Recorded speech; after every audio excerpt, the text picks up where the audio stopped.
Kuwait 7th ring റോഡിലുണ്ടായ വാഹന അപകടത്തിൽ 7 ഇന്ത്യക്കാർക്ക് ദാരുണാന്ത്യം. 4 പേർക്ക് ഗുരുതര പരിക്കേറ്റു. തമിഴ്നാട്, ബീഹാർ സ്വദേശികളാണ് മരിച്ചതെന്നാണ് പ്രാഥമിക വിവരം. ഗിരീഷ് ഒറ്റപ്പാലം ചേരുന്നുണ്ട്. കൂടുതൽ വിശദാംശങ്ങളുമായി കുവൈറ്റിൽ നിന്ന്. ഗിരീഷ്, ദുഃഖകരമായ വാർത്തയാണ്. മരിച്ചവരെ തിരിച്ചറിഞ്ഞിട്ടുണ്ടോ? പരിക്കേറ്റവരുടെ നില എങ്ങനെയാണ്? ഇന്ന് കാലത്താണ് 7 പേരുടെ മരണത്തിനിടയാക്കിയ ഈ അപകടം നടന്നത്. ഫിൻഡാസ് ഏരിയയിലാണ് അപകടം നടന്നത്. മറ്റൊരു വാഹനം നിയന്ത്രണം വിട്ട് ഇവർ സഞ്ചരിച്ചിരുന്ന വാഹനത്തിൽ വന്നിടിക്കുകയായിരുന്നു.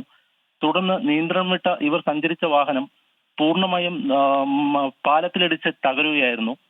ഈ വാഹനത്തിൽ 10 പേരാണ് ഉണ്ടായിരുന്നത്. മരിച്ച 7 പേരും ഇന്ത്യക്കാരാണ്. മറ്റു 2 മലയാളികൾ ഉൾപ്പെടെ 3 പേർ ആശുപത്രിയിൽ ഇപ്പോൾ ചികിത്സയിലാണുള്ളത്. ബിനു മനോഹരൻ, സുരേന്ദ്രൻ, ആർമാൻ എന്നിവരാണ് ഇപ്പോൾ ആശുപത്രിയിൽ ഉള്ളത്. ഇവരോടൊപ്പം രാജ്കുമാർ എന്ന വ്യക്തിയെ ആശുപത്രിയിൽ എത്തിച്ചിരുന്നു. അദ്ദേഹം അല്പം മുമ്പാണ് അദ്ദേഹത്തിന്റെ മരണം സ്ഥിരീകരിച്ചത്.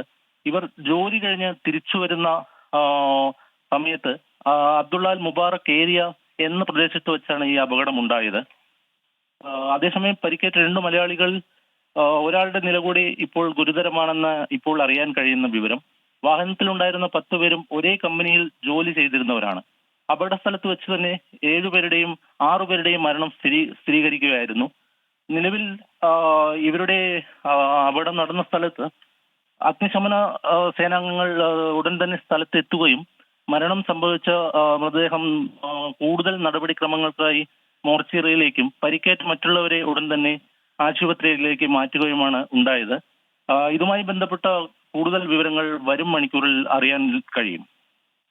ശരി. കുവൈറ്റ് 7th റിംഗ് റോഡിലുണ്ടായ വാഹന അപകടത്തിൽ 7 ഇന്ത്യക്കാർക്ക് ദാരുണാന്ത്യം. ഗിരീഷ് ഒറ്റപ്പാലമാണ് വാർത്തയുടെ കൂടുതൽ വിശദാംശങ്ങൾ നൽകിയത്.